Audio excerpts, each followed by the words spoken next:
Something extremely dangerous was unearthed while workers were digging. After seeing the photos, the sheriff was scared out of her wits and immediately had officers trigger a Level 1 alert, then reported the emergency to the military. Upon receiving the notice, soldiers treated it as facing a great enemy and rushed to the scene in armored vehicles. At the same time, officers sealed off a 10-mile radius and evacuated every single resident in the area and pedestrian on the street, leaving not one behind, all because of a massive World War II-era missile that had been unearthed. If it exploded, the entire city could be affected, but a few people in one apartment weren't afraid of dying. They deliberately hid inside, drew the curtains, locked the door, and made sure the police wouldn't find them. Soon after, Jimmy, the military's bomb disposal expert, arrived on scene. He didn't dare approach the bomb right away, so he first had soldiers build a 10-meter-thick blast wall out of sand, then used a remote-controlled vehicle to observe the bomb up close. After confirming there was no immediate risk of explosion, his assistant brought a water pump over to the bomb. Since the main body was underwater, the surrounding water had to be drained before the disarming work could continue. At that point, the construction foreman rushed over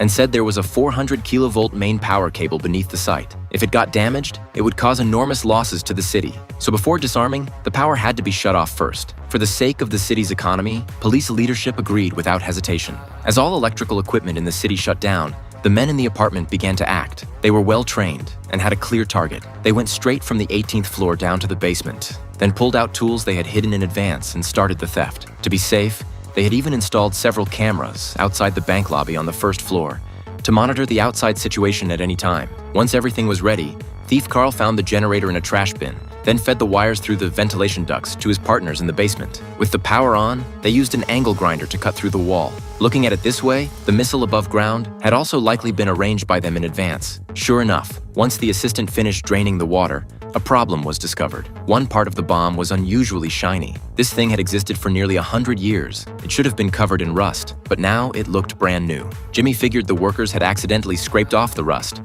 while operating the excavator, so the disarming work had to continue. Jimmy carefully cleared the dirt off the bomb's casing and located the trigger fuse. His plan was to first drill into the fuse, then inject a solution inside to block the mechanical components.